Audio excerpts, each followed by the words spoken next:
Hello everyone, मेरा नाम है मनीषा और मैं आप सभी का स्वागत करती हूं आपके अपने यूट्यूब चैनल एग्जाम एक्सप्रेस में। तो सपनों के साथ और अपनों के साथ आइए मिल करके इस नए सफ़र की शुरुआत करते हैं। दोस्तों, आज मैं आप लोगों से डिस्कशन करने वाली हूं। हमारा चैप्टर 1 कंटिन्यू होगा और ये हमारी क्लास 4 है। ऑलरेडी 3 क्लासेस हो चुकी हैं। तो जितने भी नए बच्चे जुड़ रहे हैं इकोनॉमिक्स एंड मार्केटिंग की क्लास में, फटाफट जुड़ जाइए। और हमारे प्रीवियस लेक्चर भी आप देख सकते हैं, लिंक मैंने डिस्क्रिप्शन में दे दिया है, चाहे तो आप प्ले लिस्ट में जाकर के चेकआउट कर सकते हैं।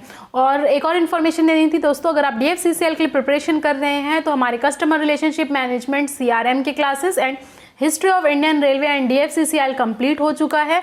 तो आप अच्छे तरीके से देखिए और बहुत अच्छे अच्छे क्वेश्चन, बहुत अच्छे अच्छे टॉपिक मैंने डिस्कशन किए हैं। तो 100% ये गारंटी देती हूँ कि जितने भी लेक्चर मैं लेती हूँ उससे आप लोगों को क्वेश्चन मैक्सिमम से मैक्सिमम अटेम्प्ट होगा। ठीक है, तो अच्छे से बने रहिएगा। और हमारे रीजनिंग की क्लासेस भी चल रही हैं, तो विक्रम सर पढ़ाते हैं लेक्चर और बहुत अच्छा बेसिक लेवल से पढ़ाते हैं। तो उन्हें भी आप सपोर्ट करिए, लाइक करिए, शेयर करिए दोस्तों के साथ। और चाहे आप जितने भी एग्जाम की तैयारी कर रहे हैं आप लोगों के लिए यूजफुल होगा। तो बच्चा आप लोग लाइक करिए, शेयर करिए। और कोई नया बच्चा है जो सब्सक्राइब नहीं किया है तो सब्सक्राइब कर दीजिए और बेल आइकन प्रेस करना ना भूलें, ताकि जितने अपडेट्स और नोटिफिकेशन है वो सबसे पहले आप तक पहुंच सके। तो आइए अब हम अपना क्लास स्टार्ट करते हैं। तो पिछली क्लास में मैं एक बार रिवीजन करा देती हूँ आप लोगों से। हम लोगों ने डिस्कशन किया था marketing tool, scope of marketing में हम लोगों ने 10 चीज़ें देखी थी, 10 आइडेंटिटी, 10 ऑफरिंग देखे थे और बहुत अच्छे से देखे थे। एक एक एग्जाम्पल के थ्रू हम लोगों ने देखा था। रिलेशनशिप मार्केटिंग हम लोगों ने देखा था कि क्या होता है रिलेशनशिप मार्केटिंग, एंड उसके बाद हम लोगों ने नेटवर्क देखा था। आज की क्लास में हम बात करेंगे, देख लीजिए, मार्केटिंग चैनल। ठीक है, मार्केटिंग चैनल। तो देखिए, मार्केटिंग मैंने आप लोगों को बताया है कि आज के ज़माने में जो मार्केटिंग का टर्म है वो पुराने ज़माने से बिल्कुल बदल चुका है। मार्केटिंग सिर्फ प्रोडक्ट को बेचना या उसको सेल करना नहीं होता है। मार्केटिंग एक ब्रॉडर सेंस में है। बेचने के साथ साथ कस्टमर के सेटिस्फेक्शन लेवल को देखना होता है, कस्टमर की वैल्यूज़ को देखने होते हैं, कस्टमर के डिलाइट को देखना होता है। और उसके बाद बहुत सारे जो हमारे स्टेजेस होते हैं, चैनल्स होते हैं, लाइक हमारे मैन्युफैक्चरर हो गए, उसके बाद हमारे वहाँ के एम्प्लॉयज़ हो गए उस कंपनी के, उसके बाद रिटेलर हो गया, होलसेलर हो गए, डिस्ट्रीब्यूटर हो गए, कंज्यूमर हो गए। सबके साथ एक अच्छे से रिलेशनशिप मेंटेन करके रखने को कहते हैं मार्केटिंग। अब मार्केटिंग आता है चैनल। तो आप लोगों से कैसा क्वेश्चन आएगा मार्केटिंग चैनल के रिगार्डिंग कि कितने टाइप के मार्केटिंग चैनल होते हैं, ऐसा इस टाइप से MCQs क्वेश्चन बनता है। तो वही मैं अभी आप लोगों से डिस्कशन करने वाली हूँ। उसके पहले जैसे कि मैंने आप लोगों से क्वेश्चन पूछा था कि बताइए आप नर्मदा बचाओ आंदोलन से कौन से ऐसे पर्सन हैं जो जुड़े हुए हैं और उनके बारे में हमेशा चर्चा होती है। तो मैं आप लोगों को आंसर बताना चाहूँगी। हालांकि आप लोग अच्छे से आंसर नहीं देते हैं, लेकिन कोई बात नहीं, मुझे ये उम्मीद है कि जब भी मैं क्वेश्चन पूछूंगी आप लोग ज़रूर आंसर देंगे। ठीक है, तो मेधा पाटकर जी इन्वॉल्व थी, इनकी फाउंडर थी। नर्मदा बचाओ आंदोलन का फ्लोरा एंड फौना के बचाव के लिए किया जा रहा था और बाबा आमटे भी इनसे इन्वॉल्व थे। ठीक है, तो ये 2 पर्सन का नाम जब भी आप देखेंगे तो ये रिलेटेड होते हैं नर्मदा बचाओ आंदोलन का। ठीक है, तो आज की क्लास में मैं आप डिस्कशन करती हूँ कम्युनिकेशन मार्केटिंग चैनल। तो देखिए 3 टाइप के मार्केटिंग चैनल होंगे मेनली। ठीक है, अब आप सोच रहे होंगे कि ये बिल्कुल नया है मैम, इसे कैसे याद रखें। तो मार्केटिंग चैनल देखिए 3 टाइप का होता है। कम्युनिकेशन चैनल होता है, इंडस्ट्रियल चैनल होता है, ट्रेड चैनल होता है एंड सेलिंग चैनल होता है। 3 टाइप से होते हैं। तो ये आप लोगों को नाम भी पूछ सकता है या फिर क्वेश्चन आता है which of the following is not a marketing channel. तब आप लोगों को इस केस में क्या होगा, इस केस में आप लोगों को ये पता होना होगा कि कितने टाइप के होते हैं और कौन कौन से होते हैं, और क्वेश्चन यहीं से बनता है। आप बात समझिए। ठीक है, तो देखिए 3 टाइप से होते हैं। पहला होता है हमारा कम्युनिकेशन चैनल। तो कम्युनिकेशन नाम से आपको समझ में आ रहा है कि ये कम्युनिकेशन चैनल क्या है। कम्युनिकेशन चैनल का मतलब ये है कि इन्फॉर्मेशन, अगर मैं कुछ बोल रही हूँ तो वो आप तक पहुँच सके। ठीक है, वो आप तक पहुँच सके इन्फॉर्मेशन। तो मैं क्या हूँ, मैं हूँ, मान लीजिए कोई मैं यहाँ से आप लोगों को स्पीच दे रही हूँ, वो आपको डिलीवर हो। ठीक है, अगर मैं मार्केटिंग टर्म में बात करूँ, हालांकि ये फ्री ऑफ कॉस्ट लेक्चर है, लेकिन अगर मान लीजिए मेरा एक एजुकेशन इंडस्ट्री है, तो मेरे एजुकेशन इंडस्ट्री और मेरे जो टीम मेंबर होंगे वो मेरे क्या है, एम्प्लॉई हैं। और यूट्यूब क्या है, यूट्यूब एक चैनल है, यूट्यूब एक माध्यम है, उसके थ्रू मैं क्या कर रही हूँ, आप तक वीडियो पहुँचा रही हूँ और आप उसको रिसीव कर पा रहे हैं। ठीक है, तो ये हो गया कम्युनिकेशन चैनल। और यहाँ पर जैसे कि आप देख पा रहे हैं लिखा हुआ है, the marketers use communication channel to deliver receive messages from the target buyer. ठीक है। और अगर आप लोग फीडबैक देते हैं या फिर आप लोग को डाउट होता है तो कमेंट सेक्शन बना हुआ है, वहाँ पर आप क्या करते हैं, वो कमेंट सेक्शन के थ्रू क्या कर सकते हैं, चैट करके कम्युनिकेट कर पाते हैं, या फिर आप ईमेल के थ्रू कर पाते हैं, या फिर आप टेलीग्राम के थ्रू कर पाते हैं। तो ये क्या हो गया, ये एक कम्युनिकेशन चैनल है और ये किसी तरीके का भी हो सकता है। फॉर एग्जांपल न्यूज़पेपर के थ्रू क्या होता है, कम्युनिकेशन देते हैं। जो नॉर्मली न्यूज़ होता है नेशनल और इंटरनेशनल लेवल पे, वो न्यूज़पेपर के थ्रू होते हैं। आजकल क्या होता है, लेकिन डिजिटल का ज़माना है तो यूट्यूब पे लोग न्यूज़ देख लेते हैं। पुराने ज़माने में रेडियो के थ्रू सुनते थे, FM चलते थे, फिर मैगजीन्स आती है, टेलीविज़न हो गया, मेल के थ्रू कर सकते हैं, टेलीफोन के थ्रू हो सकता है, बिलबोर्ड्स हो सकते हैं, पोस्टर्स हो सकता है, CDs, ऑडियो टेप, इंटरनेट, ये सारे क्या है, ये कम्युनिकेशन मीडियम है। तो इसे ही कहते हैं कम्युनिकेशन चैनल। और आजकल अगर हम देखेंगे तो सबसे ज़्यादा ये होता है इंटरनेट के थ्रू, क्योंकि इंटरनेट के थ्रू फिर क्या है, हमारे FB से दे सकते हैं, व्हाट्सएप के थ्रू इन्फॉर्मेशन देते हैं। ठीक है, जैसे कि अगर मान लीजिए कोई वीडियोज़ आने वाली है, कोई लेक्चर आने वाला रहता है तो क्या होता है, उसको व्हाट्सएप पे पोस्ट किया जाता है, उसको टेलीग्राम पे पोस्ट किया जाता है, उसको FB पे पोस्ट किया जाता है, उसको इंस्टा पे पोस्ट किया जाता है। तो क्या कर रहे हैं, हम इन्फॉर्मेशन आप लोग तक पहुंचाने की कोशिश कर रहे हैं। अगर हम बताएंगे ही नहीं तो आप लोगों को पता कैसे चलेगा। तो इसे कहते हैं कम्युनिकेशन चैनल। ठीक है, और communication beyond this communication are conveyed by the facial expression and clothing, the look of retail store and many other media. तो बहुत सारे ऐसे मीडिया हो सकते हैं, जैसे कि अगर आप कोई शोरूम के बाहर जाते हैं तो किसी भी पर्सन का वहाँ पर क्या होता है, बढ़िया सा कपड़े उपड़े पहन करके ऑफर दिखाई देता है। या फिर जब आप बिग बाज़ार वगैरह में या रिलायंस ट्रेंड में जाते हैं तो अलग अलग से बहुत सारे पोस्टर्स होते हैं, फेशियल एक्सप्रेशन होता है उनका। ठीक है, और वो बहुत सारे ऐसे मैसेजेस देते हैं। अगर मान लीजिए कोई कपड़ा रहता है तो उस पर वो कपड़ा बहुत ज़्यादा सूट करते हैं। ठीक है, कोई मान लीजिए कुर्ती या कुर्ता है या शर्ट पैंट है, तो वो जो सामने वाला पर्सन है जो एडवर्टाइज कर रहा है पोस्टर में, उसके ऊपर सूट करता है। तो उससे वो ये इन्फॉर्मेशन बताना चाहते हैं कि अगर आप इसको परचेज करेंगे, अगर आप इसको पहनेंगे तो आप भी इतने स्मार्ट और ब्यूटीफुल और हैंडसम लगेंगे। तो ये सब क्या है, ये एक कम्युनिकेशन का जरिया है, ये कम्युनिकेशन का चैनल है। सेकेंड आता है, और इसमें एक और बात देख लीजिए, marketer are increasingly adding dialogue channel. तो दो टाइप के इसके अंदर है जो कम्युनिकेशन चैनल है, फर्दर उसको क्लासीफाई किया गया है dialogue channel and monologue channel. तो डायलॉग चैनल मतलब जो ईमेल के थ्रू कम्युनिकेशन होता है, जो टोल फ्री नंबर्स होते हैं, जैसे कि मान लीजिए आपको कोई बैंक से रिलेटेड कोई प्रॉब्लम है तो वहाँ पर क्या होता है, बैंक का टोल फ्री नंबर दिया जाता है। सिमिलरली अगर आप DFCCIL का फॉर्म फिल किए हुए हैं तो बहुत सारे ऐसे स्टूडेंट्स का मैसेजेस आता है, मैम ये गलती हो गई मुझसे, मैम वो गलती हो गई मुझसे। ठीक है, तो जो उसके बाद क्या टोल फ्री नंबर दिया जाता है कि भाई अब इसमें टोल फ्री नंबर पे कॉल कर लीजिए, आप लोगों को कोई डाउट है तो आपको बता दिया जाएगा। या फिर ईमेल्स होते हैं। तो इस तरीके के कम्युनिकेशन चैनल को कहते हैं dialogue channel. And monologue channel क्या होता है, नॉर्मली जो एड्स वगैरह होते हैं, जो मैगजीन में एड्स होती है, जो न्यूज़पेपर में एड्स होते हैं, उसको कहते हैं मोनोलॉग चैनल। तो समझ में आया फर्स्ट वाला communication channel? I think clear होगा। आप लोगों को क्लियर है तो कमेंट सेक्शन में कमेंट करिए फटाफट से। फिर आता है ट्रेड चैनल। तो देखिए दूसरे नंबर पे आता है ट्रेड चैनल। तो आप लोगों को ये सबको ही मालूम है कि ट्रेड जो मैन्युफैक्चरर है, मैन्युफैक्चरर से डायरेक्ट हमारे पास नहीं आ जाता है, कंज्यूमर तुरंत। ऐसा नहीं है कि मान लीजिए कोई मान लीजिए कि ये अपना स्वीट की शॉप है, स्वीट की शॉप, या मान लीजिए जैसे कोई चाय पत्ती वाली मैन्युफैक्चर कंपनी है, तो उनको क्या होता है, उनसे हम डायरेक्ट नहीं लेके आ जाते हैं। उनके बाद बहुत सारे ऐसे डिस्ट्रीब्यूटर होते हैं, फिर होलसेलर होते हैं, फिर रिटेलर शॉप होते हैं, छोटे छोटे दुकान, और उसके बाद फिर हम होते हैं बायर या फिर कंज्यूमर। तो ये एक मीडियम है, ये एक चैनल है। ठीक है, तो चाय पीने के लिए आपको या तो आप सिंपली आप असम में नहीं जा सकते हैं, दार्जिलिंग वगैरह में तोड़ के आप खुद नहीं बना सकते हैं। वहाँ पर एक प्रॉपर चैनल होता है, उनको तोड़ने के लिए, उनको पूरे इकट्ठा करने के लिए, उनको पूरा प्रोसेस करने के लिए इंडस्ट्री होती है। इंडस्ट्री में बहुत सारे एम्प्लॉयज़ होते हैं। उसके बाद जब वो चाय पत्ती तैयार हो जाती है तब क्या होता है, डिस्ट्रीब्यूटर होते हैं, अलग अलग स्टेट में अलग अलग जगहों पे डिस्ट्रीब्यूट किया जाता है। फिर होलसेलर होते हैं, होलसेलर उनको खरीदते हैं कम दामों में, और फिर होलसेलर से क्या होते हैं, रिटेलर जो शॉप होते हैं, छोटे छोटे जो आपके दुकान होती है राशन की, किराने की स्टोर, वो खरीदते हैं और फिर उनसे आप लेते हैं। तो ये एक क्या है, ये एक चैनल है, और इस चैनल को हम कहते हैं ट्रेड चैनल। फिर आता है सेलिंग चैनल। ठीक है, तो सेलिंग चैनल क्या है, the marketer also uses selling channel to effect transaction with potential buyer. तो सेलिंग चैनल क्या है, does not only include the distributor retailer but also the bank and insurance company that facilitate the transaction.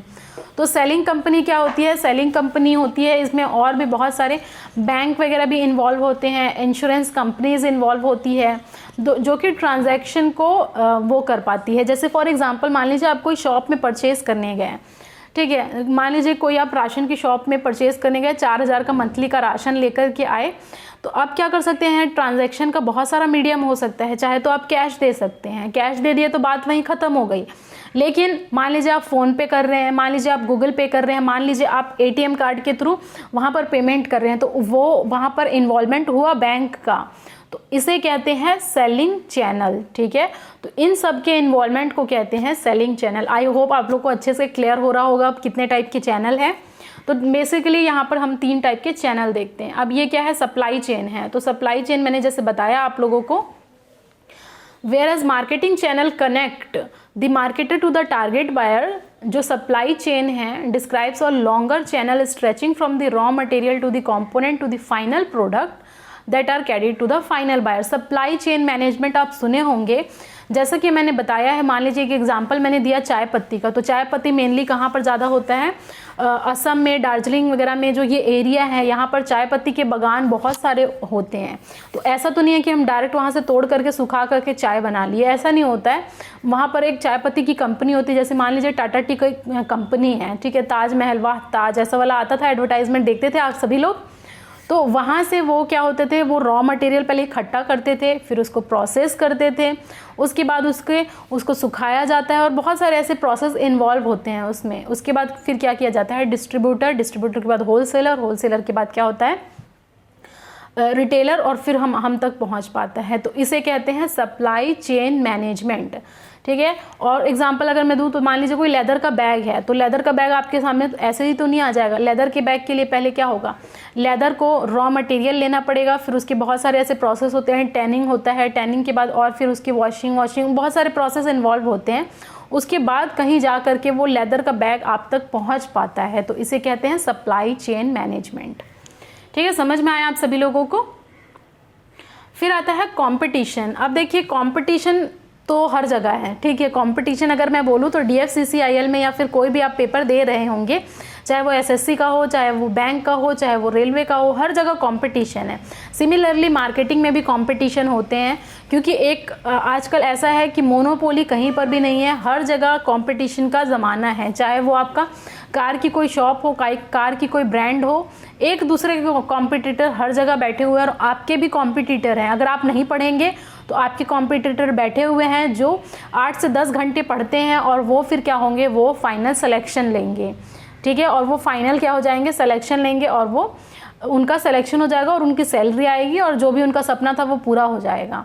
तो competitor हर जगह हैं, आप लोग के साथ भी होंगे, तो उन कॉम्पिटिशन के बीच में आप लोग को रहना है। मैदान छोड़ करके आपको नहीं भागना है, ठीक है। आप उसमें मैदान में रहिए, प्रिपरेशन करते रहिए, चाहे कितने बार भी फेल हुए हैं कोई बात नहीं, फिर से आप चढ़िए, और उसके बाद उस मैदान में आप लड़िए और कुछ करके दिखाइए। ठीक है, तो पढ़ो इतना जो दूसरे लोग पढ़ना आपसे ज़्यादा चाहें, ठीक है। तो इतना पढ़िए, आप इतना पढ़िए। फिर आता है कंपटीशन। तो competition involve all the actual and potential rival का मतलब क्या होता है, ओपोनेंट होता है। ओपोनेंट का मतलब क्या होता है, जैसे 2 पॉलिटिकल पार्टी होती है तो उसमें भी ओपोनेंट होते हैं, जाहिर सी बात है। तो वहाँ पर भी मार्केटिंग का कंसेप्ट आता है, ठीक है। तो वहाँ पर भी मार्केटिंग का कंसेप्ट आता है, और क्या करते हैं, बहुत सारे ऐसे रैली निकाले जाते हैं, और जो हमारी आम जनता होती हैं उनको फिर एडवर्टाइजमेंट की जाती हैं, थोड़ा बहुत ये कर देंगे वो कर देंगे, और समझ सकते हैं आप। तो ये भी क्या है, कंपटीशन है। तो यहाँ पर हम 4 लेवल का कंपटीशन देखेंगे। अब इसमें आप लोग को क्वेश्चन कैसा बनेगा, देखिए इसमें पूछ सकता है कि marketing, how many types of competitions are there और how many levels of competitions are there. So आपको कहना होगा there are 4 levels of competition और 4 टाइप्स ऑफ कॉम्पिटिशन, और इवन आपको नाम भी याद रखना है। तो पहला है ब्रांड कंपटीशन, ठीक है। ब्रांड कंपटीशन, नाम से समझ में आओगा, ब्रांड अगर मैं बोलूँ तो हमारा क्या है, ब्रांड है। जैसे कि मान लीजिए पेंटालून्स एक ब्रांड है, आदित्य बिरला जैसे मैंने समझाया था, तो वहाँ पर उसके बहुत सारे ऐसे ब्रांड्स होते हैं, ठीक है। अगर कार के मामले में देखेंगे तो कार के मामले में रेंज रोवर हो गया, हमारी मारुति सुजुकी हो गई, उसके बाद फेरारी हो गई, मर्सिडीज़ हो गई, ये सारे क्या हैं, ये सब ब्रांड हैं। तो इनके बीच में भी कंपटीशन रहता होगा, सीधी सी बात है। तो ब्रांड कंपटीशन क्या है, देखिए, a company see its competitor as other company offering a similar product and services to the same customer at the same prices. For example, अब ये थोड़ा सा मैम डेफिनेशन है, समझ में नहीं आ रहा, एग्जाम्पल के थ्रू आइए मैं आप लोगों को समझाती हूँ। जैसे मान लीजिए ब्रांड कंपटीशन क्या है, जैसे कि मारुति एक ब्रांड है, टाटा एक ब्रांड है। तो मारुति की जैन आप लोग सभी जानते होंगे, ठीक है, या फिर मारुति की ऑल्टो आप जानते होंगे, मारुति की वैगनआर आप लोग जानते होंगे। तो ये सब क्या है, ये थोड़े लो प्राइस की है, 3 लाख 4 लाख के बीच में इनका प्राइस जनरली होता है। तो इनके जो कॉम्पिटिटर हैं वो क्या है, इनके कॉम्पिटिटर हैं टाटा इंडिका हो गया, सेंट्रो हो गया।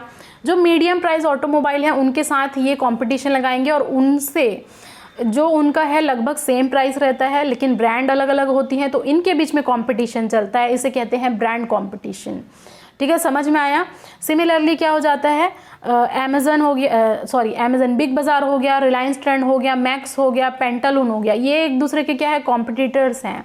अगर कोई सामान है तो लगभग सेम प्राइस में देंगे, लेकिन क्या है, इनके बीच में कंपटीशन है। सिमिलरली ये मारुति जैन और टाटा इंडिका सेंट्रो का बेस्ट एग्जांपल होगा। तो ये कंपटीशन इनसे लगा सकते हैं, लेकिन ये अगर चाहेंगे कि फरारी और मर्सिडीज से लगाएं तो बिल्कुल पॉसिबल नहीं है ऐसा, इसे हम ब्रांड कंपटीशन नहीं कह सकते हैं। ठीक है, लेकिन फरारी, मर्सिडीज बेंज हो गई और जो बड़ी बड़ी कंपनियां हैं कार की जो एकदम हाई लेवल की है, ऑडी वगैरह है, वो एक दूसरे में कंपटीशन अगर लगाते हैं तो उसको कहते हैं ब्रांड कंपटीशन। समझ में आया। फिर आता है सेकंड वाला, इंडस्ट्री कंपटीशन। तो इंडस्ट्री आप समझ रहे हैं, इंडस्ट्री यानी कि कोई एक पर्टिकुलर इंडस्ट्री होनी चाहिए, यानी कि एक बार हम देखते हैं डेफिनेशन, फिर मैं आप लोग को एग्जाम्पल के थ्रू समझाऊंगी। A company see its competitor as all the company making the same product or class of product, same product बनाती है। जैसे कार कंपनी हो गई, Maruti Jain would see itself as a competing against all other automobile manufacturer। तो अगर industry में देखूँ तो सेम इंडस्ट्री होनी चाहिए। ठीक है, अगर एक मोबाइल कंपनी है, मान लीजिए एप्पल है, उसका कॉम्पिटिटर है सैमसंग, उसका कॉम्पिटिटर है ओप्पो, उसका कॉम्पिटिटर है वीवो, तो ये एक दूसरे के इंडस्ट्री कंपटीशन का एग्जाम्पल हो सकते हैं। समझ में आया आप लोगों को। फिर आता है फॉर्म कंपटीशन। फॉर्म कंपटीशन का पहले डेफिनेशन देखते हैं, फिर एग्जाम्पल के थ्रू मैं आप लोगों को समझाऊंगी। A company see its competitor as all the company manufacturing product that supply the same service, यानी कि यहाँ पर फॉर्म मतलब सेम फॉर्म होना चाहिए, सेम सर्विस होना चाहिए। For example Maruti Zen would see itself competing against not only other mobile manufacturer but also against manufacturer of motorcycle, bicycle, trucks।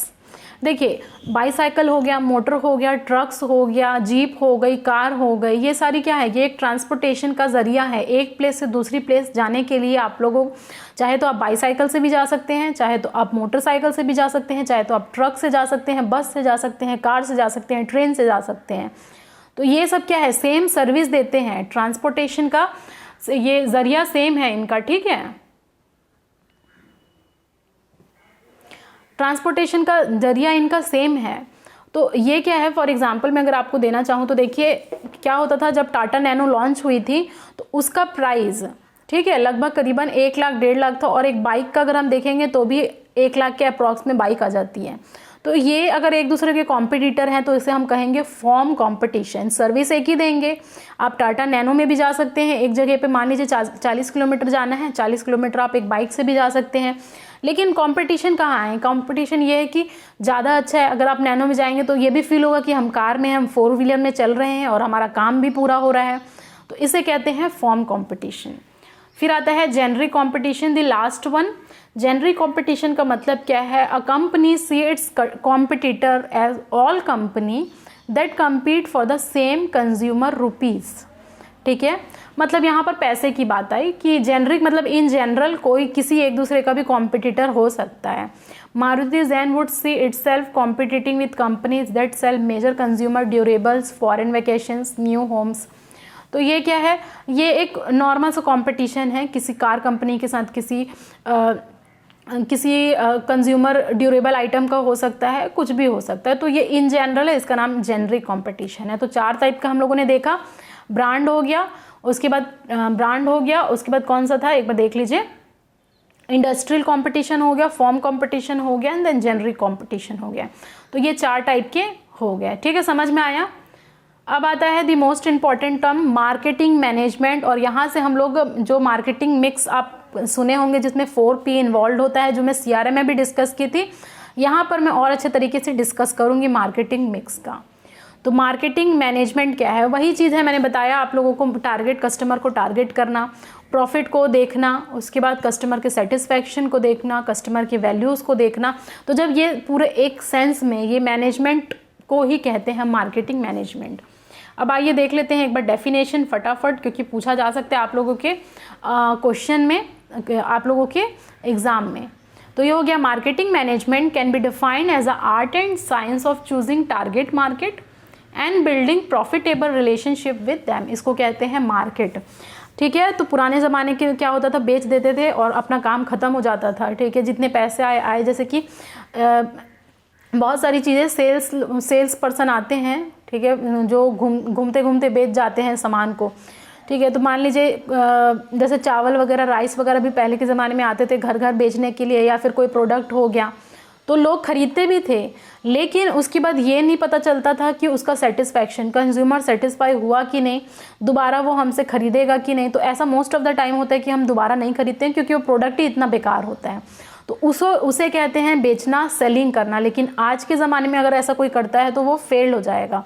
तो ये पूरा मार्केटिंग का कंसेप्ट है, हर एक चीज़ को ध्यान देना होता है। टारगेट मार्केट क्या है, मान लीजिए कोई जगह है, कोई आप लोग का एज ग्रुप का पर्सन है, तो वहाँ पर किस एज ग्रुप के लिए क्या चीज़ की ज़रूरत है, उसे कहते हैं टारगेट मार्केट। फॉर एग्जांपल अगर कोई लेडीज़ वियर है और आपको जेंट्स के सामने दिखा रहे हैं कोई, तो डेफिनेटली सी बात है वो मार्केट आपका चलेगा नहीं।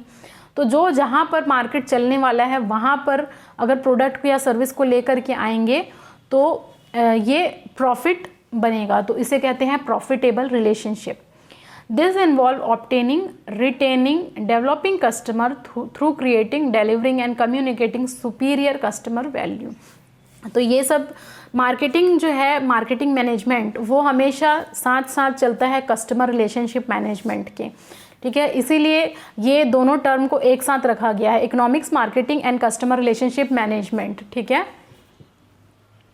Thus, marketing management involved managing demand, which in turn involve managing customer relationship, जैसा कि मैंने अभी आप लोगों को समझाया, ठीक है। मार्केटिंग मैनेजमेंट में एक और टर्म आता है जो कि आपके एग्जाम के लिए इंपॉर्टेंट है, देखिए डी मार्केटिंग। तो डी मार्केटिंग आई थिंक आप लोग सुने नहीं होंगे कभी, हमेशा हम मार्केटिंग ही सुनते हैं, लेकिन ये डी मार्केटिंग टर्म क्या है, ठीक है। तो ये डेफिनेशन आप लोगों को पूछा जा सकता है और फिर बोलेगा कि ये क्या चीज़ का डेफिनेशन है। तो डी मार्केटिंग का आइए हम देख लेते हैं।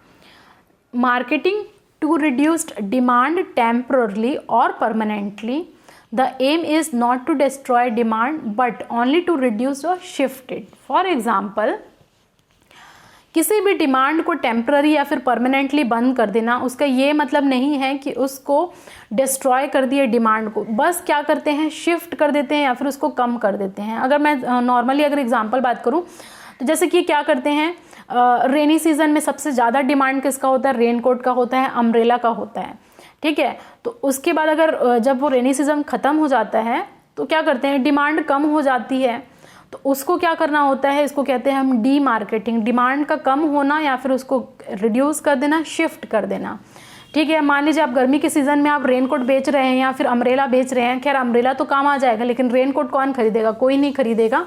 तो इसे ही हम कहते हैं डी मार्केटिंग। डी मार्केटिंग क्या होता है, marketing to reduce demand temporarily और permanently, the aim is not to destroy the demand but only to reduced और शिफ्ट इट। समझ में आया, उस डिमांड को थोड़ा सा शिफ्ट कर देना या फिर रिड्यूस कर देना मार्केट के अकॉर्डिंग। तो इसे कहते हैं हम डी मार्केटिंग। समझ में आया आप सभी लोगों को। अब ये एक हम लोगों का हेडिंग है मार्केटिंग मैनेजमेंट फिलॉसफी या फिर company orientation toward the market place. तो ये देखिए, इसमें हम लोगों को जो फिलॉसफी है वो 5 टाइप के कॉम्पिटिटिव कंसेप्ट है, 5 टाइप का कंसेप्ट हम लोगों को यहाँ पर पढ़ना पड़ता है। तो सबसे पहले तो ये कितने टाइप के हैं, आप लोग को क्वेश्चन पूछा जा सकता है MCQ, how many types of philosophy are there in the marketing management. तो कितने टाइप के फिलॉसफी हैं, 5 टाइप के फिलॉसफी हैं, कंसेप्ट 5 टाइप के हैं। तो सबसे पहले तो ये आप ध्यान रखिए कितने टाइप के कॉम्पिटिंग कंसेप्ट हैं, फिलॉसफी है। आइए देख लेते हैं कौन कौन सा है। तो मज़ा आ रहा है कि नहीं लेक्चर, बताइए सिंपल से लैंग्वेज में है, अगर है तो कमेंट करते रहिए, लाइक करते रहिए सेशन को और शेयर करते रहिए, ताकि ज़्यादा से ज़्यादा लोग हमसे जुड़े और बहुत सारे लोगों तक इन्फॉर्मेशन पहुंच सके। फ्री ऑफ कॉस्ट है, तो बिल्कुल भी आप लोगों को ये नहीं सोचना है कि मैम कैसा होगा, फ्री ऑफ कॉस्ट अच्छा होगा, नहीं, मैं अपना 100% दे रही हूँ आप सभी लोगों के लिए, और आप भी अपना 100% देखिए सिलेक्शन लेने के लिए, ठीक है। फिर आता है, देख लीजिए, मैं एक बता देती हूँ कौन से 5 ऐसे फिलॉसफी है। Production concept, product concept, selling concept, marketing concept and social marketing concept. तो ये 5 टाइप के हैं। इसे आप लोगों को किसी भी शॉर्ट ट्रिक से आप बना लीजिए, या फिर जैसे भी आप याद रख सकते हैं आप वो कर लीजिए। Product concept, product production, product selling, marketing and social, ठीक है, सोशल। अब एक एक करके हम देखेंगे कि ये कंसेप्ट है क्या चीज़। तो प्रोडक्शन कंसेप्ट क्या है? It is one of the oldest concept in business. Production concept जो है वो ओल्डेस्ट टाइप का फिलॉसफी है बिजनेस के अंदर, ठीक है। अब ये क्या चीज़ है, प्रोडक्शन कंसेप्ट क्या है? सिंपल से प्रोडक्शन में इसमें क्या होंगे, the production concept hold that consumer will prefer product that are widely available and inexpensive. सीधी सी बात है, जो वाइडली अवेलेबल है प्लस हमारे बजट में भी हो, उसे हम कहते हैं प्रोडक्शन कॉन्सेप्ट। ये बहुत सारा प्रोडक्शन होता है, बल्क में प्रोडक्शन होता है, कंपनी बल्क में प्रोडक्शन करती है और उस बल्क प्रोडक्शन की वजह से उसका प्राइस क्या हो जाता है, थोड़ा सस्ता हो जाता है।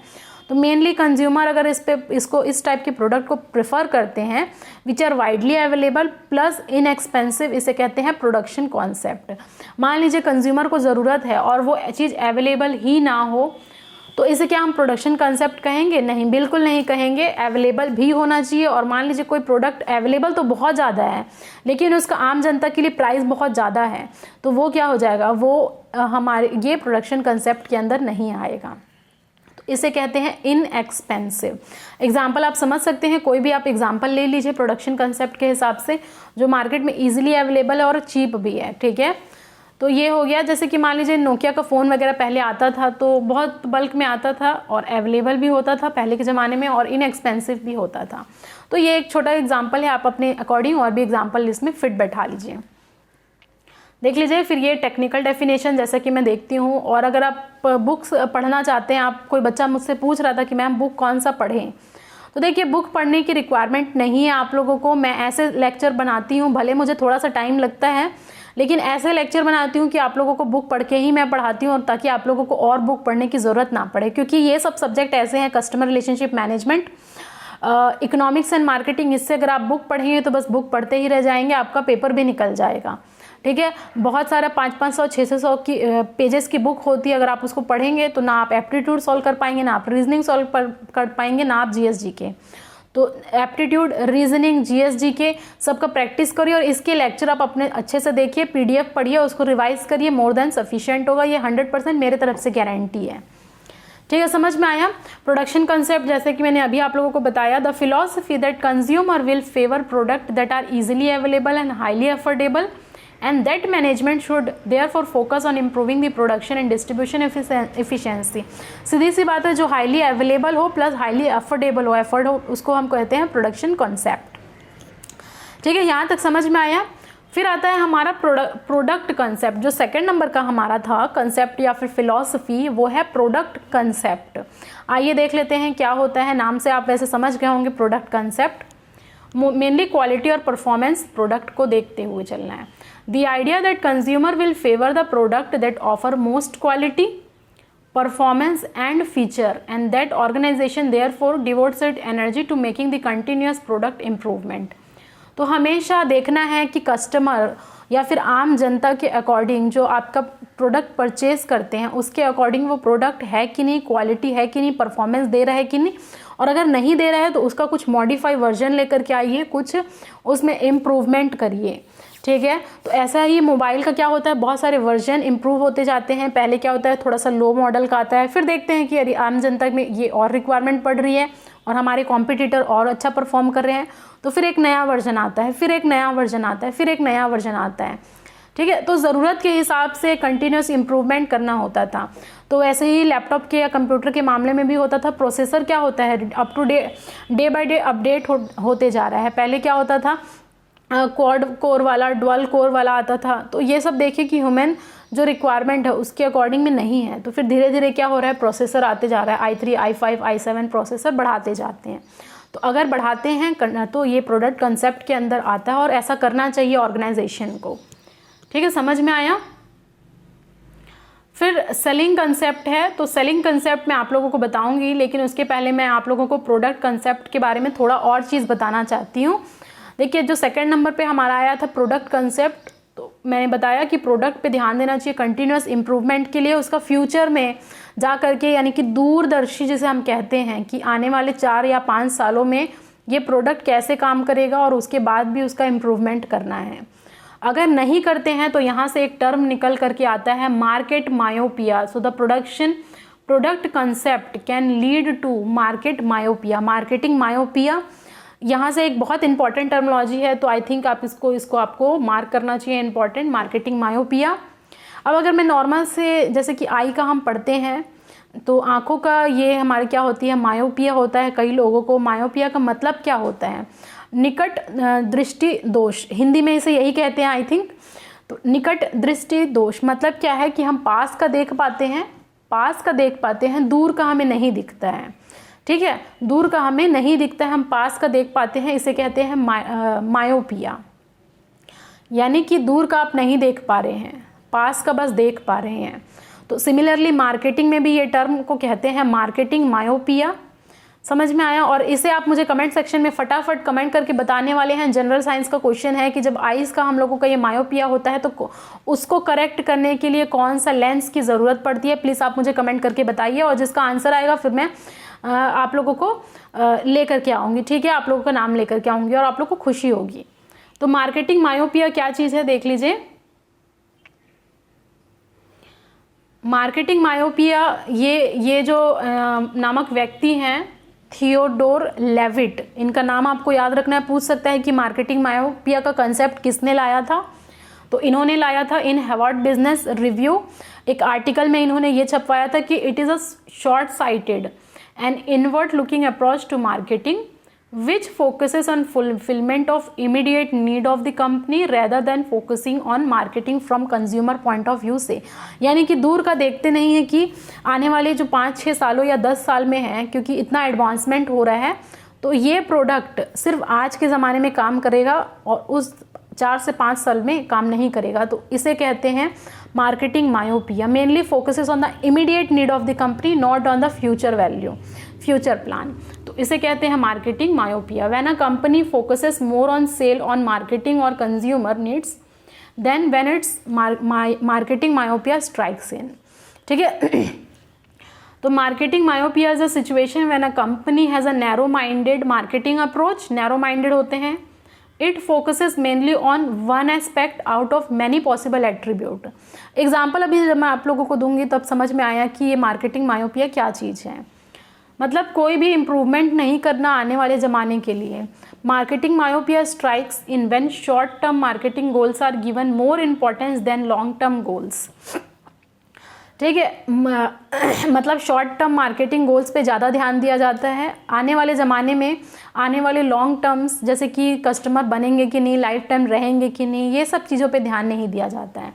तो more focuses on selling rather than building relationship with customer. इसीलिए आप लोगों को भी ये कस्टमर रिलेशनशिप मैनेजमेंट का सब्जेक्ट है, मार्केटिंग की सब्जेक्ट है, क्योंकि जो एग्जीक्यूटिव पोस्ट है ओपीबीडी का, ऑपरेशन एंड बिजनेस डेवलपमेंट, उसमें ये सब चीज़ें ही काम आने वाली हैं कि लॉन्ग टर्म में आप रिलेशनशिप मेंटेन कर पाते हैं कि नहीं किसी भी कंपनी के साथ में। ठीक है, predicting growth without conducting proper research, कोई बिना रिसर्च किए हुए, मार्केट को एनालिसिस करके हुए धड़ाधड़ प्रोडक्ट का लॉन्च कर देना। ठीक है, mass production without knowing the demand. ठीक है, आने वाले फ्यूचर में कैसे डिमांड होगी लोगों की, उस पर बिल्कुल फोकस ना करके मास में प्रोडक्शन कर दिए, मेरा काम खत्म हो गया, तो इसे कहते हैं marketing myopia. Sorry. Giving importance to just one aspect of marketing attribute without focusing on what customer actually want. ठीक है, not changing with the dynamic consumer environment, not changing with the dynamic consumer environment, तो इसे कहते हैं marketing myopia. बिल्कुल मतलब एकदम ये एडेप्टेबल ना होना कि आने वाले मार्केट में कि क्या डिमांड है उसको ना सोच करके फटाफट मास प्रोडक्शन कर देना बिना सोचे समझे। आइए एग्जांपल देख लेते हैं। जैसे कि आप लोगों को ये कोडेक पता होगा, कोडेक का स्टार्टिंग में जब था 90s का ज़माना तो सबसे ज़्यादा कोडेक के ही आते थे, कोडेक के कैमरे वगैरह आते थे, कोडेक का हर चीज़ चलता था, रील वगैरह। लेकिन कोडेक की सबसे बड़ी ये गलती थी कि उसने फ्यूचर को नहीं देखा। यानी कि आजकल जो हमारा ज़माना है 21वीं सदी 21st सेंचुरी जो चल रहा है वो डिजिटल का ज़माना है। तो डिजिटल के ज़माने के लिए ये डिजिटल कैमरा इन्होंने क्या किया, इन्होंने प्लान ही नहीं किया कि आने वाले ज़माने में मुझे ऐसा इम्प्रूवमेंट करना है।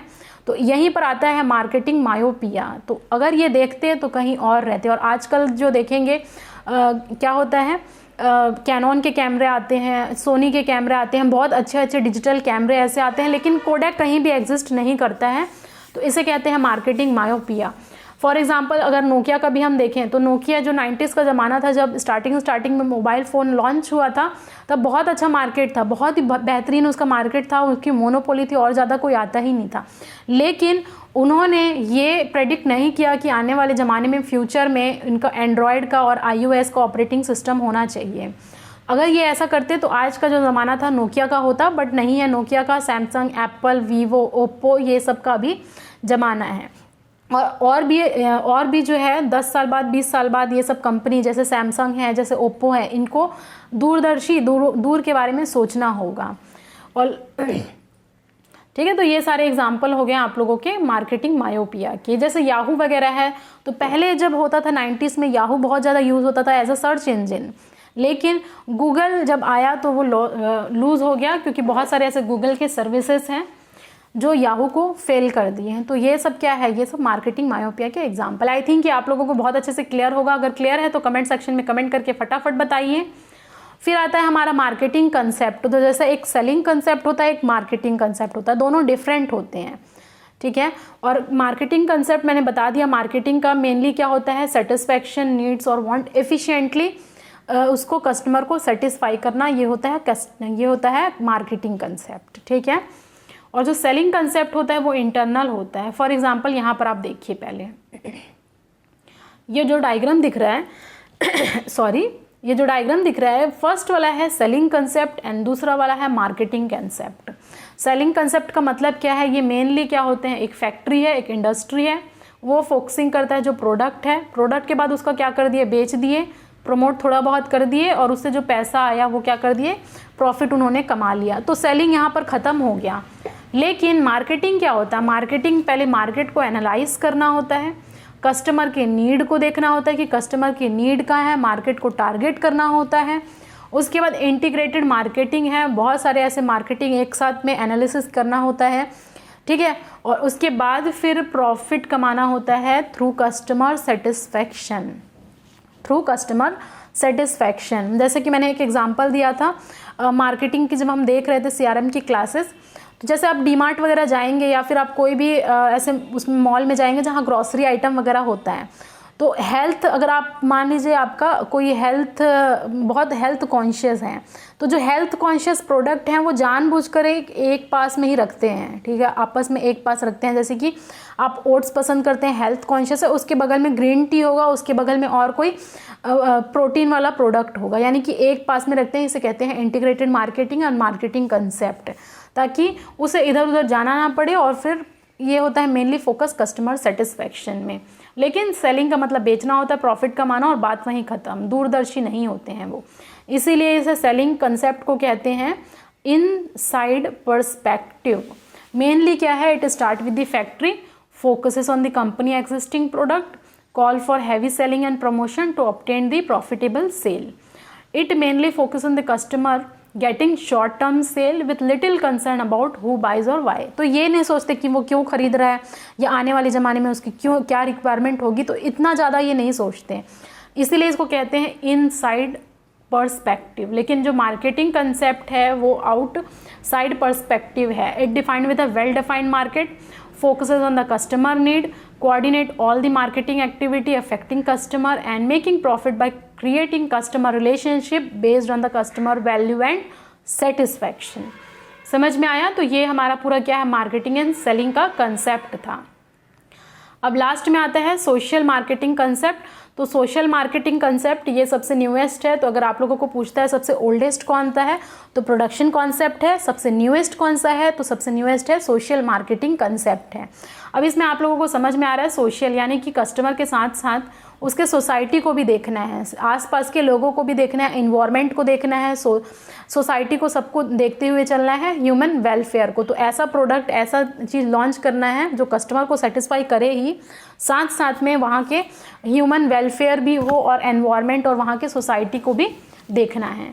तो यही चीज़ लिखा हुआ है यहाँ देखिए, the idea that organization should determine the need, wants and interest of target market, deliver the desired satisfaction more effectively and efficiently than competitor in a way that maintains or improve both the customer and the society well-being।